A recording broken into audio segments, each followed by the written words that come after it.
Brock, do you think you're representing the organization well right now, standing up there at the podium, wearing a backwards hat? I don't, man, I guess that's who I am, and I think so.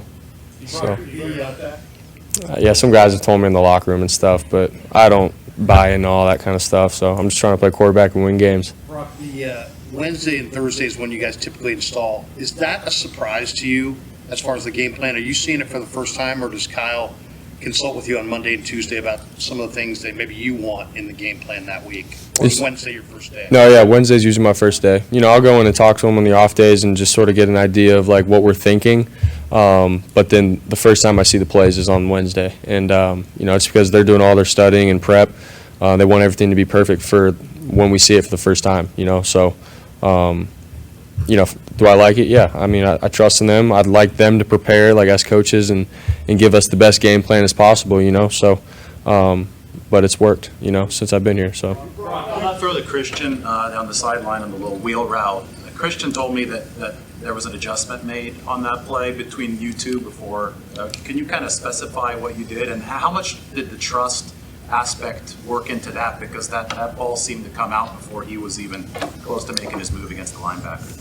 Yeah, earlier in the game, he ran a route that wasn't exactly that route, but a route that was similar. And he said, once we get to that third down route that you're talking about, he said, I'm going to set him up, like I did on this last route, and sort of go outside a little bit and then take it up. And so we had talked about it on the sideline. He's the one that came up and told me, what he expects, and I trusted him. And so once that third down came around, he made his move, and then sure enough went up the field, got the backer to bite, and it was a huge third down conversion. So that was props to him. Brock, you always talk about the process and focusing on just the challenge of getting better. Are you able to appreciate just how well you have played and are playing?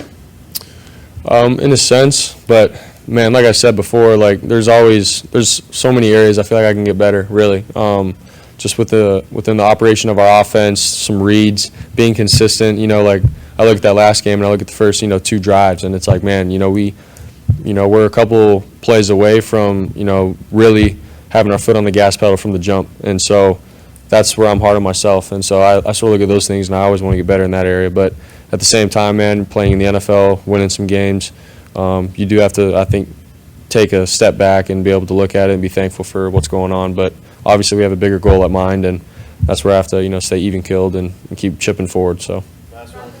Coming on the sideline, how quickly are you aware of what you should have done or could have done before you get there? Like after the play is gone, you're going to the bench to talk to coaches.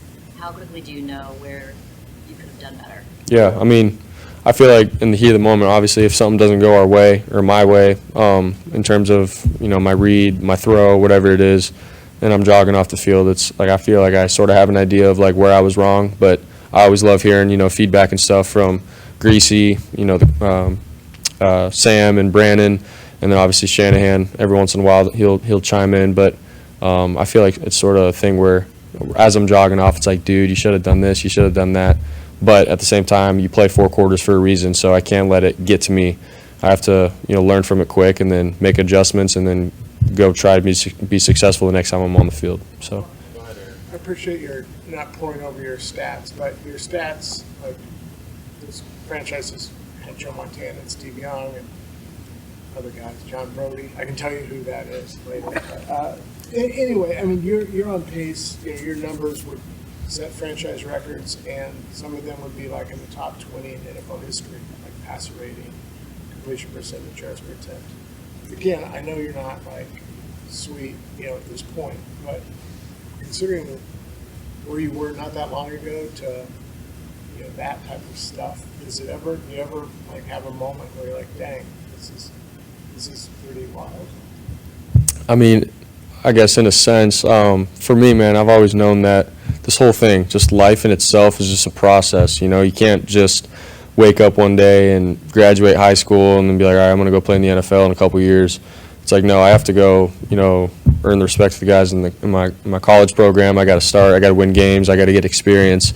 Once I get to the NFL, there's a process of doing it all over again. And so I've just taken it one step at a time, and then once I get my opportunity, all I'm focused on is trying to play quarterback and win games for the Niners, and then all the other stuff, sort of just happens as you go. So I don't wake up in the morning thinking I'm going to do this or that. It's how can I be the best today? How can I handle my business for the guys in the locker room and this organization, and everything else sort of falls into place. So, yeah. Nothing's changed. Yeah, I'm about my process in my week this week against the Seahawks, and that's it. So. How cool does it feel to run off the field in Philly last week, having all those Niner fans there chanting your name? That had to be kind of a cool moment for you. Yeah, I mean, just the support that you get, from the faithful, and when we go on the road games, even if it's East Coast, they show up, and they're there, man, all the way through. And so to be able to pull out a great win like that and then run off the field and have them still be there supporting all of our guys running out was special for all of us. On your first touchdown throw to BA, was that right where you wanted it, where you knew he was going to have to lay out? Is that how? I mean, I think we weren't necessarily both on the same page. I thought the defender, Blankenship, was actually going to try to undercut it, and then he ended up stopping, so I just led him to make sure. And then BA sort of had to make a second effort to dive and get it, so it was a great play on him. So, yeah, I probably could have been a little better on the throw, but he saved me on it. Kyle was talking about Jauan Jennings yesterday and was saying that the only thing that holds him back is us, basically, and then saying that, with the rest of the supporting cast, he's just not going to get the ball all that often, but that he's always ready and he's always dependable. And what's been your observation of him since you got here? Yeah, he's so consistent. JJ brings so much juice and swagger to the team. Like when he catches the ball, man, and he converts a first down, like everyone feeds off it, and you can see it. He has fun playing the game in meetings around this place in the locker room. Like JJ is just, he's got a different vibe to him, and we all love it. We feed off it. So for him to be able to get those balls like he did in the game, some crucial third down conversions, man, and then obviously the touchdown, well worth it, man. We love him. I think it was in the previous Seattle game he had one where it didn't look like it was possible that he would make the first down, and I think he made maybe 4 guys missed by the time he got there. Do you recall that play?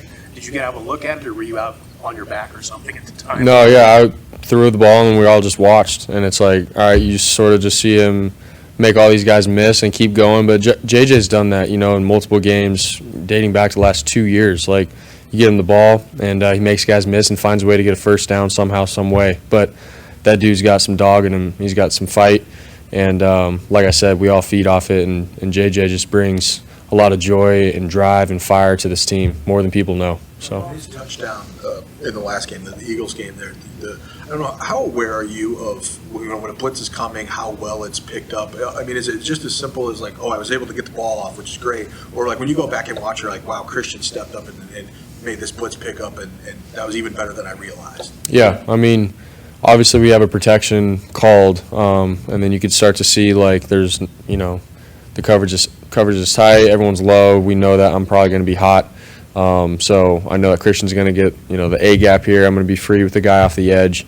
But it's putting that, the trust and faith that the guys up front are all going to do their assignment, get their guy. I know this guy on the edge is going to be free. So now I got to put my trust in JJ, in his route. And know that I probably don't have time for a hitch. I got to do like a 5 plant, throw the ball. Everyone's doing their job and convert. So that's something that we've done since training camp. We did that all throughout OTAs and camp with, drills on being hot, pass protections, all that kind of stuff. So, and then it pays off on a crucial third down in Philadelphia, week 13, so. Ron, you think you wouldn't trust them before, but like, how much does that trust grow in terms of like, maybe week 1, you believe it's going to happen, but now you have all these examples of it happening. How does trust in kind of everybody doing exactly the right thing at the right time grow over the course of the season? Yeah, I mean, I think early on in the season, it's not that you have to knock off Russ, but it's, man, you got to play together. You got to learn how guys, move and can pick things up, especially with the guys up front. And then as the season goes, you start to feel like, all right, this is who we are. This is how my guys up front play. This is where I can step up in the pocket, and then obviously trust them to, pick up stuff that's coming late, like blitzes and whatnot. So they've all done a great job throughout the year. I feel like we've all gotten better. Looking at the first game in Pittsburgh till now, we have gotten better, but there's always still some areas where we can all be better, and it starts with myself, with pocket movements and stuff. But yeah, definitely that trust and faith has gotten better, since game 1. So I'm really excited. Rob, you face the Seahawks more than any other opponent now. What's your mindset when it comes to kind of a familiar foe like that? Yeah, I mean, man, they got good players. You know, some really good dudes that have a lot of experience and stuff. Obviously with Bobby Wagner, and then Diggs in the backfield or in the secondary. Some boys that are playing corner that have got some experience now under their belts. And so for us, it's like, man, they can make plays. They're smart.